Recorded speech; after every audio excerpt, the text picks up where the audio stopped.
As a hypnotherapist and a trainer, I've worked with a lot of addiction for smoking and alcohol and drugs. Obviously, being a trainer as well, I've worked with a lot of people who want to lose weight, and I've seen the relationship between those two. The parallels are very similar, and it became really apparent to me the more and more I was working with people with smoking and drugs and alcohol, in that there was this constant kind of like, oh, I'm going to start on Monday, and then doing it over and over and over, constantly failing to stop. I'll just finish out the week and then I'll do it again. I'll start then. It's this constant process for years of constantly failing. Addictions can be a positive or a negative thing. Like being addicted to exercise can be a good thing, but then also a bad thing if you're doing it too much and you're chronically overtraining and you get injured. It'd be good for your health in some sense. You're exercising and getting some of those benefits, but then you're kind of doing it in a negative way. Some are just fully bad, like heroin, and some are sort of mixed. Addiction exists kind of on a spectrum, a bit like the autism spectrum.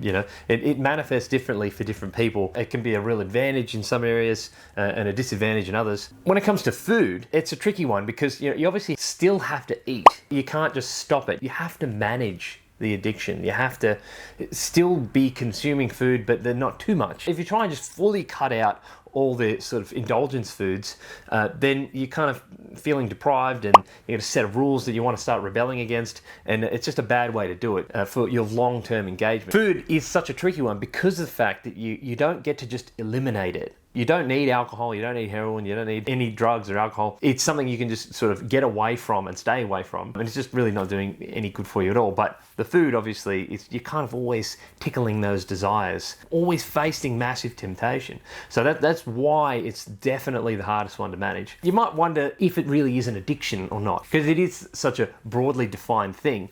Let's just narrow it down here and just say that an addiction is something that you're wanting to stop and don't seem to be able to. You feel like it's not doing you well, it's not helping your life and helping you improve and go in the direction you want to go in life. You're unable to manage it. This kind of exists on a spectrum, right? So it could be as simple as you just not being able to stop having biscuits with your tea. You just can't seem to stop yourself from doing that. That's a thing you want to stop, but you can't seem to do it. And the issue with that, that might not be that bad, really, but it's something that has kind of got the better of you, right? And that, when you're feeling worse, it'll probably get worse, So we want to get on top of these things rather than them being on top of us. Obviously, on the other end of the spectrum, it's that someone's sort of chronically overeating, binge eating, and then maybe it's only on the weekend or something as well, or it's in one very particular context. Often it's at night, after dinner, the desserts and just the sort of snacky foods,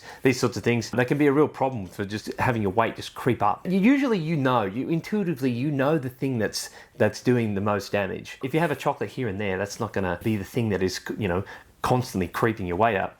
Right? Most of the time people know. And if you don't, then you need to do some careful analysis of your diet. But most of the time, you know what the problem is. I think some people resist accepting the label of addiction or being addicted, and you don't have to take that so seriously. Like I said, it could be as simple as just biscuits with your tea.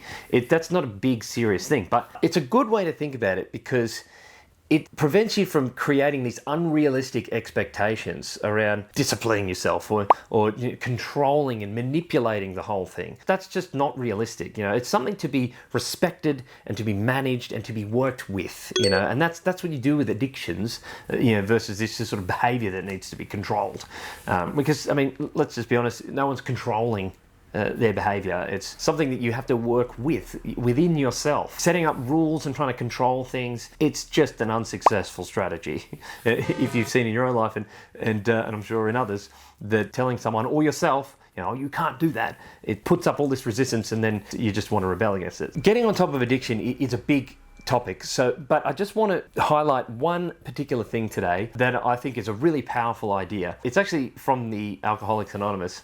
It's sort of a meditation that they get everyone to do as part of the whole process. And it says, God, give me the courage to change the things that I can, the serenity to accept the things that I cannot, and the wisdom to know the difference. This is a really powerful piece. These three things, courage, serenity, and wisdom. You know, to make any changes in our lives, it is inevitably going to bring up resistance, going to be things to overcome, challenges ahead. And sometimes they feel so hard to change and we make excuses to stay the same. Right? So we're going to need some courage to go ahead and face those things that we need to change, to face the challenges, you know, and do the hard things that need to be done. The other thing is some things you actually can't change. You know, there's always things in a situation that are unchangeable, like, you know, human nature and some of the people involved in the circumstance, you know, and certain situations that you just have to face. And those things cannot be changed. That is a difficult thing where you need to accept that. We need to have serenity and accept the things that we cannot change. If we don't have serenity and accept them, these circumstances that can't be changed, then, you know, it's just going to cause more pain, and then you're going to want to run away from it, and you'll probably, you know, eat and do the thing you're not wanting to do to sort of manage that pain. So accepting the things that cannot be changed, and then wisdom is needed to determine the things that can and cannot change, because a lot of the time we think things that can't change can, like human nature, and the resistance and the friction involved in making all these changes in our lives, in putting these changes in place. We think, oh, if I just do it this way or that way, it'll be easy. It's not going to be easy, right? There's always going to be friction. There's easier ways to do things, but it's not going to be easy. So thinking that there won't be any friction, that's not going to change. And then the things that we can change, sometimes we deny the fact that we can change them.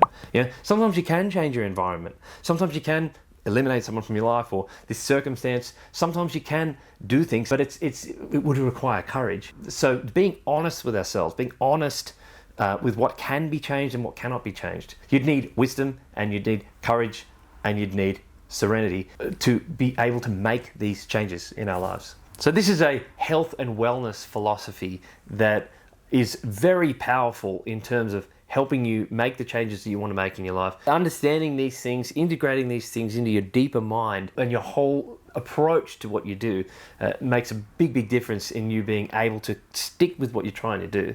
You know, ask yourself when you're struggling, is this something that can be changed? And be honest with yourself, right? Find that deeper wisdom within. Can this actually be changed? If it can, go ahead, make that change. If it's a particular friend that you keep going out with and they keep encouraging you to eat and keep telling you to break your diet, and they're not supportive of you, yeah, it feels like you just can't change that.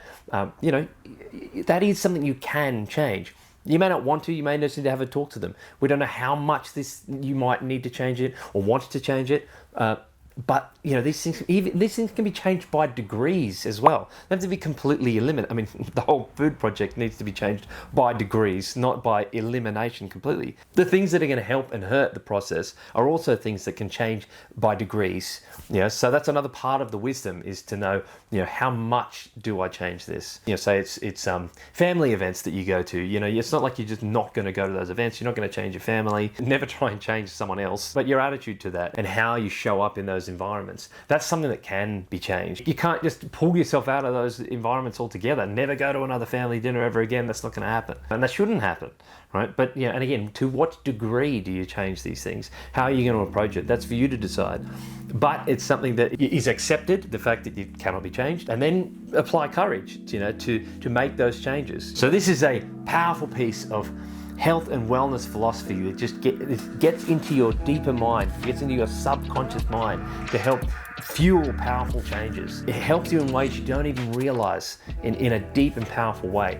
So keep following along with the channel so that you can keep empowering your efforts towards where you want to go in life. Like, subscribe, share, and I'll see you next time.